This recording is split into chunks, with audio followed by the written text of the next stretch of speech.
What's good? It's your boy Fanon. All right, man. I'm gonna talk some business of boxing uh conversation.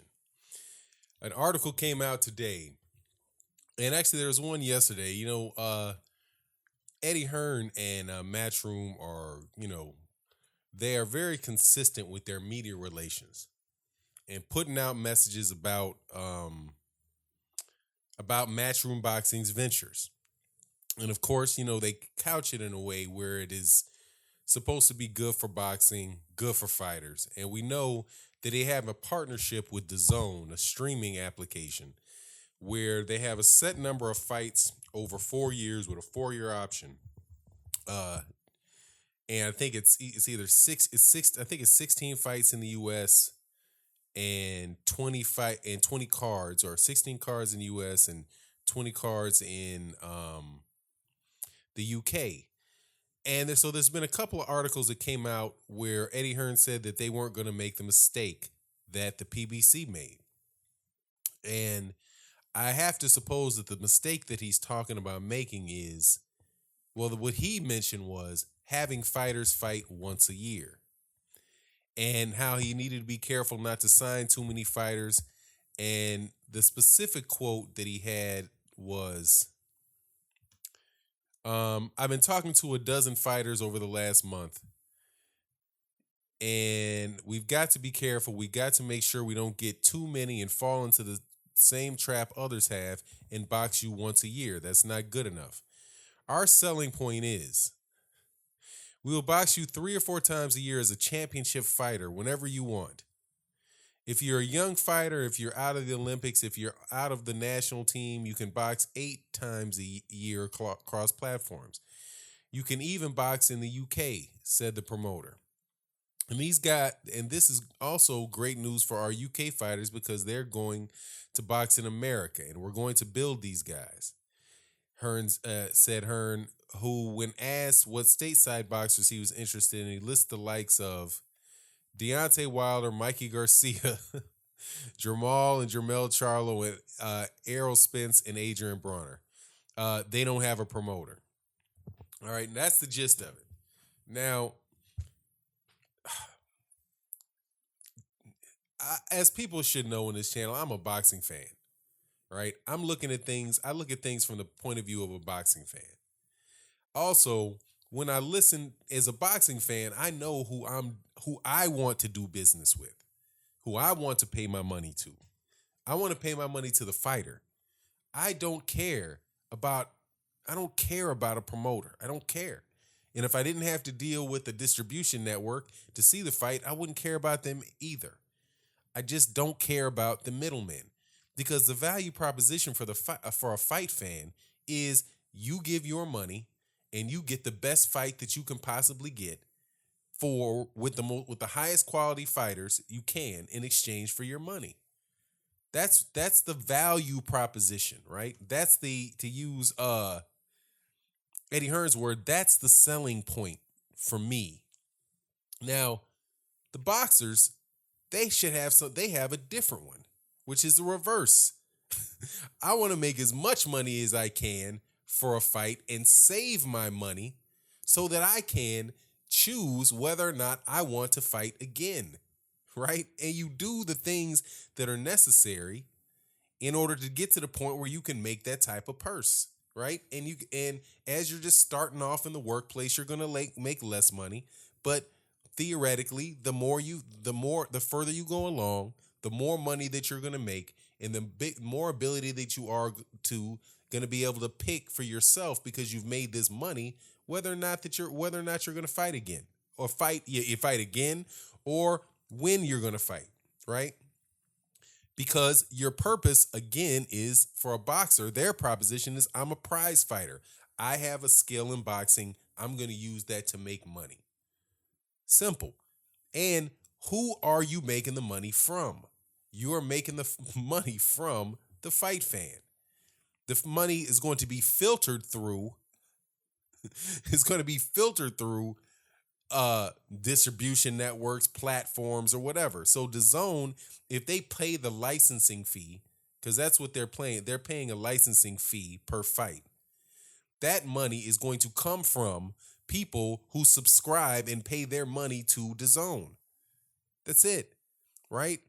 So if the proposition for the boxer is you want to make as much money as you can, and the proposition for the fighter is for the boxing fan is you get the best uh the best fights possible, right, for your money.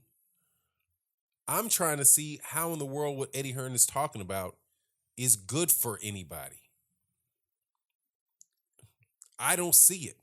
Now, before I'm going to explain that, but before I do, please subscribe and hit the bell icon for the channel because we're going to do a live stream later, and I hope you attend the live stream that we do. Very good conversations with mature boxing fans, and also we're raising money for a cause with this channel. So thank you very much to the people that donate in the super chats and in the Venmo, Patreon. For the point, you guys really have helped us out a lot, and saying we continue to work every day. So the fact that you guys subscribe and listen to the videos are very, very helpful. Now, all right. First of all, when I see Eddie Hearn, right? Well, first of all, let's talk about the PBC. Mikey Garcia, there is not a snowball's chance of hell of Mikey Garcia signing with Matchroom Boxing. Mikey Garcia is a perfect example, and Floyd Mayweather Jr. are perfect examples of people that will tell you straight to your face from the boxer's standpoint why they love the PBC and they love fighting on Showtime. Mikey Garcia gets according to Robert Garcia, gets 3 times as much money fighting for the PBC as he does against for when he as he did or Vasyl Lomachenko does fighting for top rank Bob Arum. And the direct quote from Robert Garcia was, with the PBC, all of the money goes to the fighter. Obviously, he means the bulk of the money goes to the fighter. The bulk of the money from the show goes to the fighter. Because there's not a promoter that has a 4, 5, 6, 7 fight deal with the fighter. So, and the PBC is not a promotional platform. It is a managerial platform. That's what Al Heyman is, a manager. So Al Heyman gets a percentage of whatever the purse is that's earned. He gets paid. Al Heyman gets paid by getting bigger purses for fighters. That's not how Eddie Hearn gets paid. Eddie Hearn gets paid off of everything. He gets paid off of off the television rights. He gets paid off of the gate. He gets paid off of everything. And the fighter is a cost to him. The fighter is a cost to him. It's not the source of his revenue, not for him. He pays the fighter. In the situation with Al Heyman, the fighter pays Al Heyman. And the more money the fighter makes, the more money Al Heyman makes. But Al Heyman actually has written in his contract, because you know this, because when Oscar De La Hoya and Bob Arum sued him, claiming that he was trying to create a monopoly, right? And one of the mistakes that Eddie Hearn might not make is get sued by all the other promoters who knew exactly what Al Heyman was doing and how that was breaking the mold for the promoters. Because the promoters got a nice, sweet little game going on where they make more money than the fighter does. How many fighters? There's only 2 fighters that fought for Bob Arum that have anywhere near as much money as Bob Arum does. Bob Arum's worth like $350 million. Floyd Mayweather Jr. and Oscar De La Hoya are probably the only ones, and I don't think Oscar De La Hoya is worth $350 million. I think he made $350 million in his career, but a big, gigantic chunk of that came after he left Bob Arum. Same thing for Floyd Mayweather Jr. So for a championship perspective, the guys that have made the most money in boxing are guys that left their promoter. They didn't have who didn't get paid from the promoter, but paid a manager. But regardless, where he says now his situation can work for somebody if you're a young fighter, if you're out of the Olympics, if you're out of a national team, if you can box eight times a year across platforms. But I'm confused here. If you're gonna get if you got 30 dates, how many of these dates are going to be guys coming out of how many of these are going to be low level fights? And how many of these fights are going to be championship fights?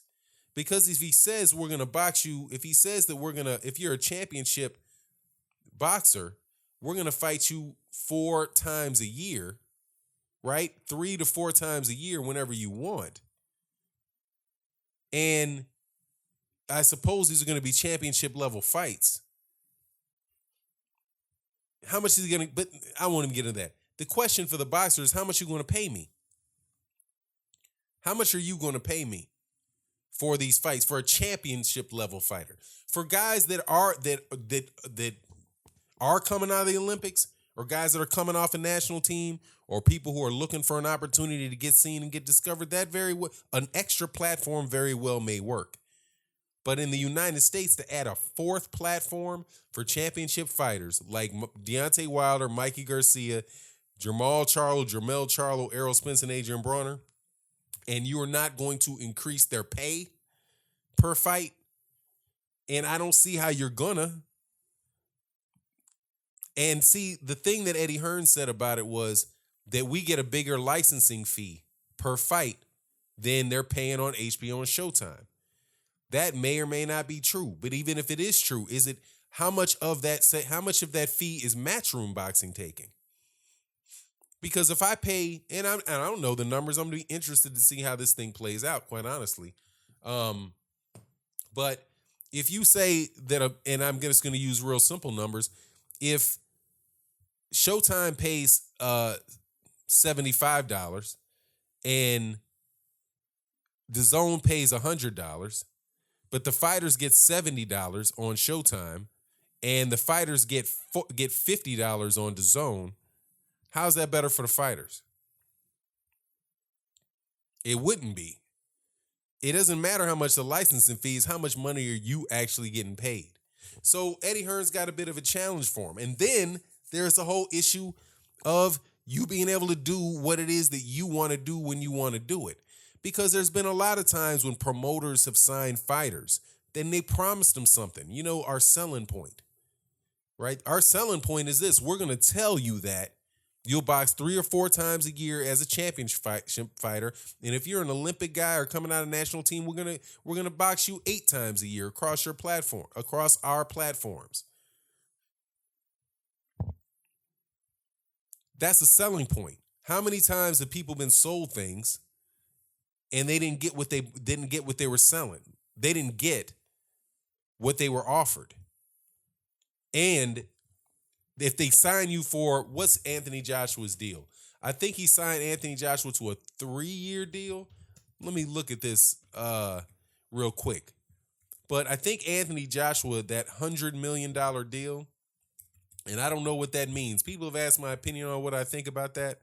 I have no idea what to think about that because I haven't read the deal, and from my understanding, it is I haven't heard what the specifics of it are. But I can just look up real quick and say that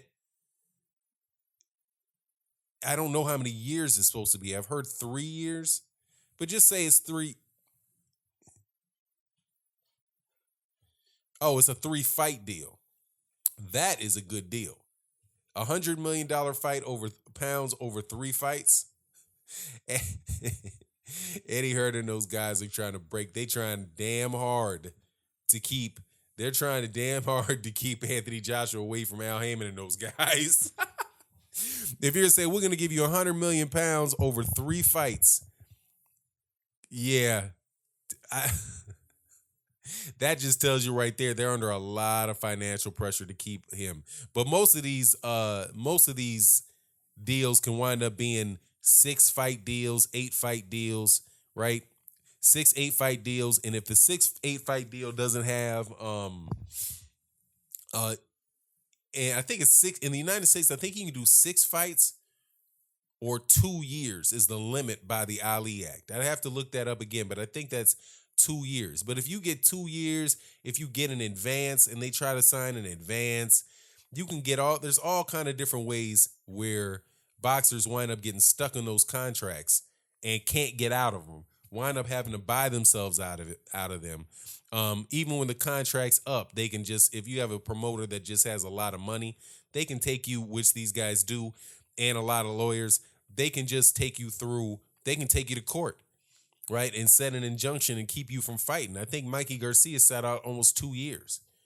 There was also a situation with Joe Goosen where Andre Ward sat out for a considerable amount of time. You also had, I think Floyd Mayweather Jr. got kind of fortunate in that he had to pay with $700,000, something like that is the rumored amount to get out of his contract. You know, you can see with Manny Pacquiao how much difficulty Manny Pacquiao is having towards the end of his career, getting Bob Arum to do what it is that he liked Bob Arum to do, and to get out of that contract, right? So, you know, I'm not going to say that as far as U.S. boxing, I don't really see why I would need. He's not offering me anything as a fan. He's not offering me anything. On HBO, if you look at again at the value propositions on HBO, on Showtime, I'm already getting very good fights on a regular basis where it's high level competition. I see as far as stay busy fights, I've not seen anybody that's really had a hard time getting stay busy fights. I think this is what the 2 times this year for Errol Spence, 2 times last year for Errol Spence. Danny Garcia's fighting a couple times a year. Sean Porter's fighting a couple times a year. The people that I think the problem is with the PBC is that because these fighters are making so much money that some of them can afford not to take fights, like Keith Thurman. I think that Keith Thurman just made so much money that Keith Thurman is feeling like, hey man, I got money in my bank. I got millions of dollars in my bank. I don't ever have to work another day. But that's the proposition Keith Thurman got from signing with the PBC. So the question is for Keith Thurman, did he make a bad decision signing with the PBC? Did Errol Spence Jr. make a bad decision signing with the PBC? Did Deontay Wilder make a bad decision signing with the PBC? I don't think that it could be reasonably argued that that's the case. Especially with Deontay Wilder, where people will sometimes say that. But I always think to myself, doesn't Deontay Wilder still make more money other than Anthony Joshua? He makes as much money or more money than every other heavyweight. And he's a very rich man. He's worth $12 million. He's got his shots at the title belt. The only problem Deontay Wilder has is that he has another guy he wants to fight that has a promoter. If a promoter wasn't involved in that fight would be happening. You know? But it is what it is, you know? I do have a feeling that, that in the end, promoters are in the battle between promoters and boxers and the fans, that the promoters are gonna win. Because we got a lot of boxing fans now they can just be told anything. Well, I'm sure they were that way before, but can pretty much just be told whatever, and they'll believe whatever, right? As long as the promoter has a good relationship with a media outlet, and the media outlet says it enough times, enough people will start believing it, and fans will just do what just follow the Pied Piper on this nonsense. Personally, man, I've been very happy with the PBC. I'm loving the fights that are going on over there. And if it did come to a situation where they lost their fighters, I think it's a terrible thing for boxing. And I would not be surprised if it was something that boxers that were signed with the PBC wouldn't come to regret. And with that, I'm out.